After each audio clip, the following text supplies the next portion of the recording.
Olá! Olha, hoje a gente vai mergulhar na história de uma figura bíblica que, assim, às vezes fica meio na sombra do filho famoso, né? Manoá, o pai de Sansão. Pois é, e é uma história fascinante, viu? Especialmente quando a gente começa a cavar um pouco mais. A nossa base aqui é um artigo teológico bem detalhado, sabe? Manoá, pai de Sansão, um homem da tribo de Dan. Ajuda bastante a gente entender esse personagem. E o nosso objetivo é justamente esse, né? Tentar desemaranhar um pouco quem foi esse homem. Ele era da tribo de Dan, morava em Zorá. A gente quer entender não só ele, mas o tempo dele, que era bem turbulento. Exato. E a fé que ele tinha, né? E como tudo isso impactou na criação do Sansão, que, vamos combinar, é um dos juízes mais complexos de Israel. Com certeza. E o que chama atenção logo de cara, né, mesmo com poucas menções na Bíblia, é essa imagem de uma fé assim sólida, um temor a Deus que brilha ainda mais por causa do cenário da época. Isso aí vale a pena a gente investigar mais a fundo, sim. Então vamos lá. Para começar, quem era exatamente Manoá? Onde ele se encaixa assim no mapa e na história de Israel? Bom, a fonte coloca ele assim: Manoá era da tribo de Dan, uma das 12 tribos, né? E morava lá na cidade de Zora. Essa cidade ficava numa região chamada Cefelá. Cefelá, para quem talvez não conheça bem, que tipo de lugar era esse? Olha, é uma área geograficamente bem interessante. A Cefelá é tipo uma zona de colinas mais baixas, sabe? Férteis até. Fica meio que numa transição entre a planície da costa, que na época era dominada pelos filisteus, Ah, entendi. e as montanhas da Judéia, mais para o interior. Então, era uma área de fronteira, digamos assim. Uma área de fronteira fértil, mas imagino que também de muito conflito, né? O artigo até menciona isso. Exatamente, era um período de forte opressão dos filisteus sobre Israel. Os filisteus eram um povo mais avançado militarmente na época, né? Com tecnologia de ferro e tal. Eles dominavam várias partes de Israel, incluindo a região de Dan. Nossa. E Zorá, por estar bem ali nessa área de contato, era palco frequente de atrocidades, de violência filisteia. Viver ali, olha, não devia ser nada fácil mesmo. E além dessa pressão toda de fora, militar, política, tinha também uma crise interna em Israel, uma questão religiosa, é isso? Sim, e isso torna a fé do Manoá ainda mais, digamos, notável. Foi uma época marcada por um afastamento crescente da fé em Javé, o Deus de Israel, sabe? Muitos israelitas estavam adotando práticas idólatras dos povos vizinhos. Aham, É um fenômeno que a gente chama de sincretismo religioso. Basicamente, uma mistura de crenças, de rituais. entendi. Essa mistura religiosa complica tudo, né? E como isso afetava a vida de alguém como Manoá, que, pelo que a fonte indica, tentava se manter fiel? Olha, a fonte é cuidadosa. Diz que a gente não tem informação se Manoá ou os pais dele chegaram a praticar idolatria, mas o ambiente geral era de abandono da aliança com Deus. Complicado. Então, se manter fiel nesse contexto exigia uma convicção muito forte. O fascinante sobre Manoá é como ele parece representar essa fé resiliente do homem comum, sabe? Sim. Tipo um sustentáculo silencioso da aliança com Deus, mesmo quando tudo ao redor e até figuras importantes, como a gente vai ver com o filho dele, falhavam. É uma perspectiva bem interessante mesmo. E sobre o dia a dia dele? A imagem que fica é de alguém comum, né? Não um líder, um guerreiro. Tudo indica que sim. Pela geografia de Zora, o mais provável é que ele fosse agricultor, talvez pastor. O texto bíblico não descreve ele como guerreiro ou figura política, não. Entendo. Ele parece mais focado na vida familiar, na fé dele, tentando sobreviver e manter seus valores num ambiente bem hostil. Uma vida simples, mas não menos desafiadora, né? E falando em família, vamos detalhar um pouco mais. A gente sabe da esposa e do filho, Sansão. O que mais a fonte traz sobre eles? Sobre a esposa, é curioso. A Bíblia não diz o nome dela, mas existem tradições rabínicas posteriores que tentaram preencher essas lacunas, sabe? E aí chamam ela de Azeleupone. Ah, interessante. Mas isso não tá na Bíblia, então. Não, não. O artigo ressalta isso. É uma tradição extra-bíblica.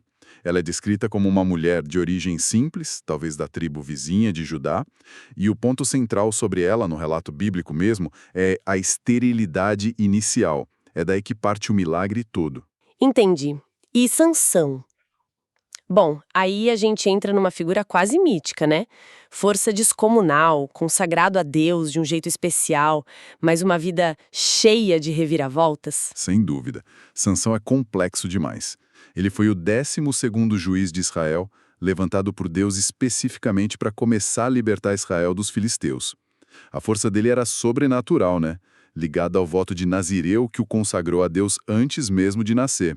Ele teve vitórias, assim, espetaculares. Mas também teve aquelas falhas bem conhecidas, né? Os relacionamentos complicados, especialmente com Dalila, que acabaram levando à queda dele. Precisamente. A história dele é um exemplo clássico do herói falho, né? Usado por Deus para cumprir um propósito, mas cujas fraquezas pessoais, desobediências, trouxeram consequências trágicas. É verdade. Ele é um dos juízes mais emblemáticos, sem dúvida, mas também um dos mais controversos. Mostra que Deus pode usar até pessoas imperfeitas nos seus planos, né? É um contraste e tanto com a imagem que a gente está montando do pai Manoá, que parece mais discreto, mais fiel.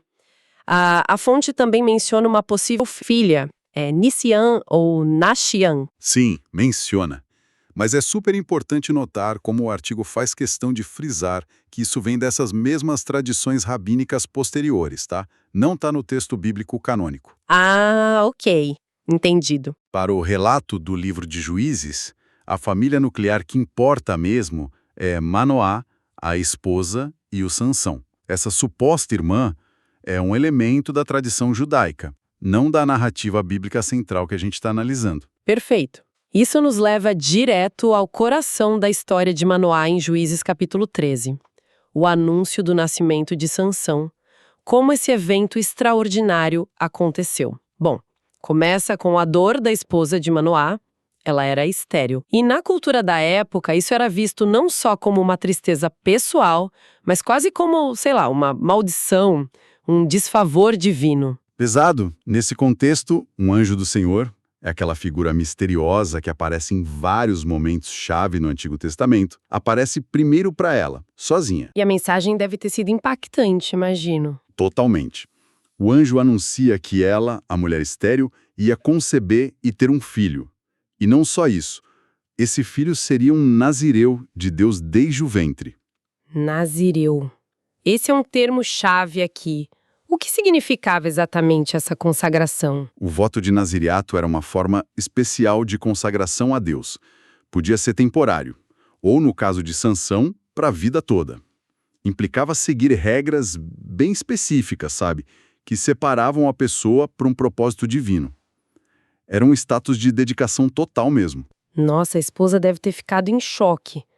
Como ela e o Manoá lidaram com essa notícia incrível? Ela ficou assim, imagina, entre assustada e maravilhada. Correu e contou tudo para o Manoá. E a reação dele é um dos pontos altos que mostram o caráter desse homem. Como ele reagiu? Ele não duvida da esposa nem da mensagem. Pelo contrário, ele ora a Deus. E o pedido dele é muito específico, muito bonito até. Senhor, peço-te que o homem de Deus que enviaste venha outra vez e nos ensine o que devemos fazer com o menino que vai nascer. Uau! Que demonstração de fé e de responsabilidade, né? Ele não só acredita, mas na hora já busca orientação divina sobre como fazer a parte dele. Isso é muito significativo. É uma oração que mostra humildade, sabe? E um desejo profundo de acertar. Ele reconhece o tamanho do evento e a necessidade de instrução divina para criar aquela criança prometida. É bem forte. E Deus atendeu esse pedido dele. Atendeu? A Bíblia diz que Deus ouviu a oração de Manoá.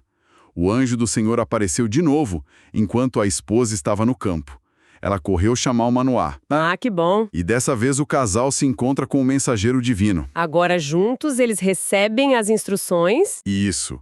O anjo confirma a promessa do filho e detalha as regras do nazireato que eles deveriam seguir.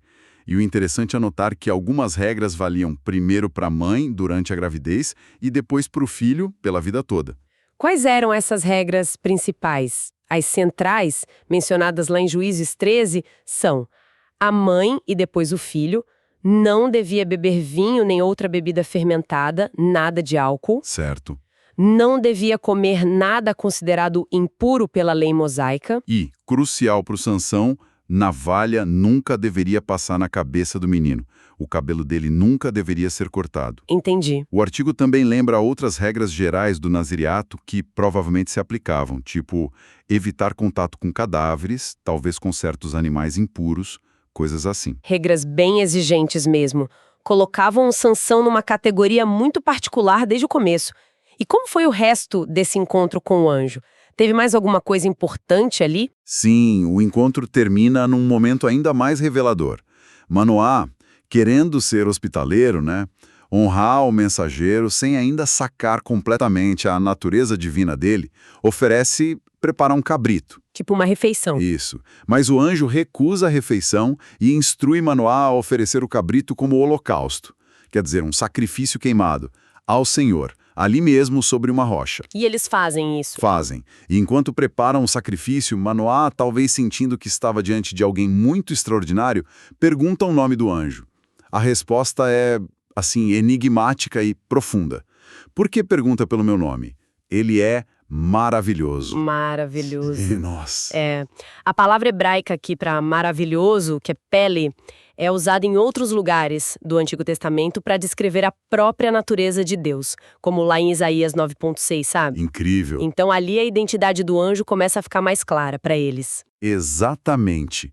E a confirmação vem no clímax do sacrifício, quando a chama do altar improvisado ali na rocha subiu para o céu, o anjo do Senhor subiu junto na chama e desapareceu. Meu Deus! Foi nesse instante que Manoá e a esposa caíram com o rosto em terra.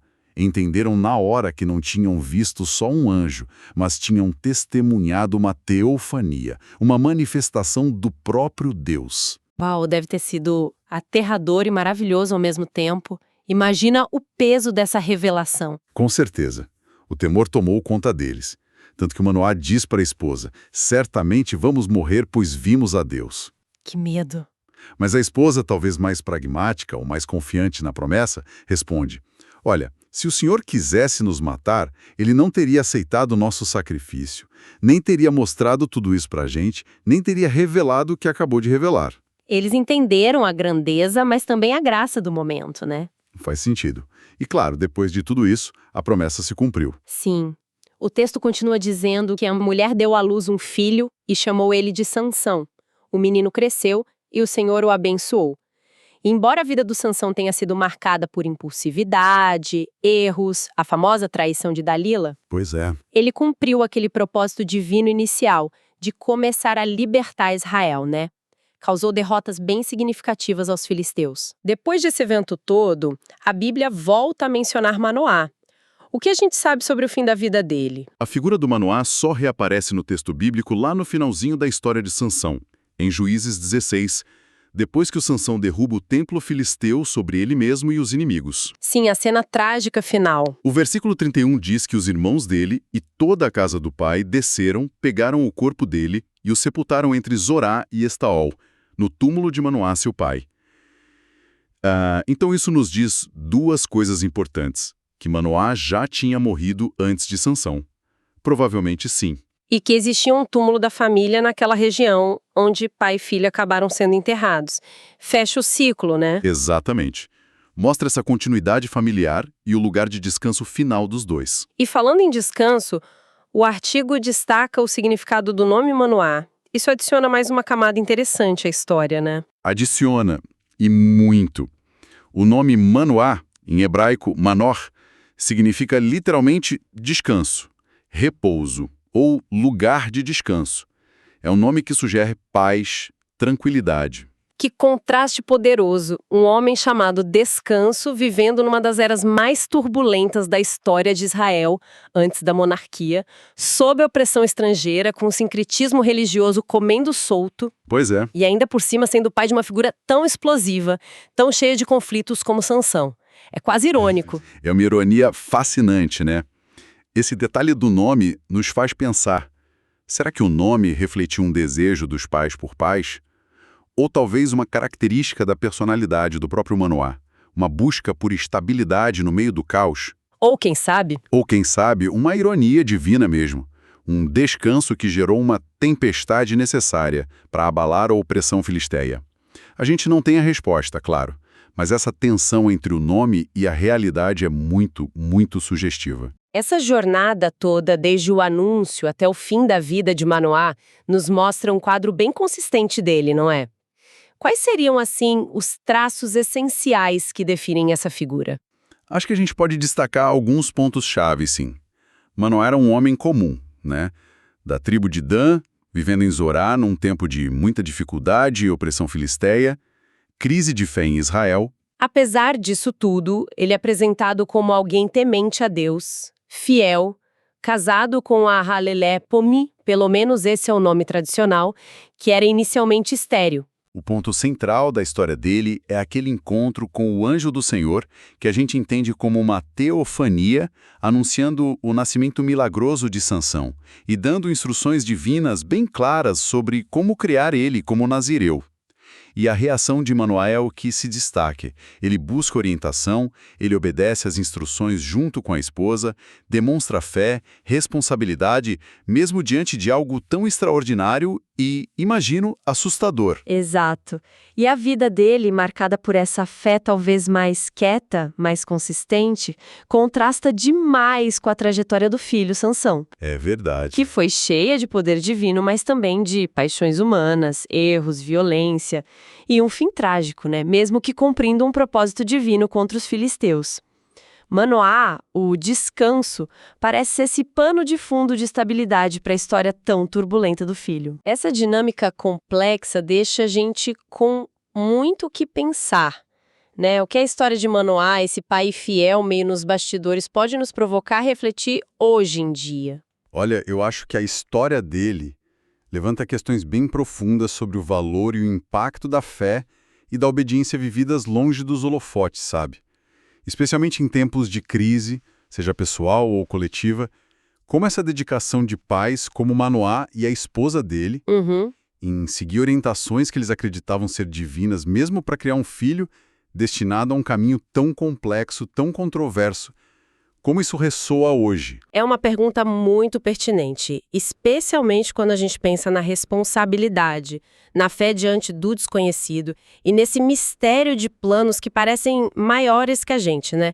E também na dificuldade de lidar com resultados que podem ser inesperados ou até dolorosos, como a vida e a morte de Sansão certamente foram para eles. Exatamente. E talvez a reflexão final, inspirada pelo próprio nome de Manoá, seja esta: o que significa para a gente hoje buscar ou encontrar descanso? Sabe, paz interior, estabilidade de fé, um centro. Em meio ao caos do mundo, às pressões externas, às incertezas de futuros que a gente não controla e planos que nem sempre a gente compreende. É uma boa pergunta. A figura de Manoá, o pai cujo nome significa repouso, mas cuja vida foi tudo menos tranquila, nos convida a essa introspecção, né? É algo para a gente pensar mesmo.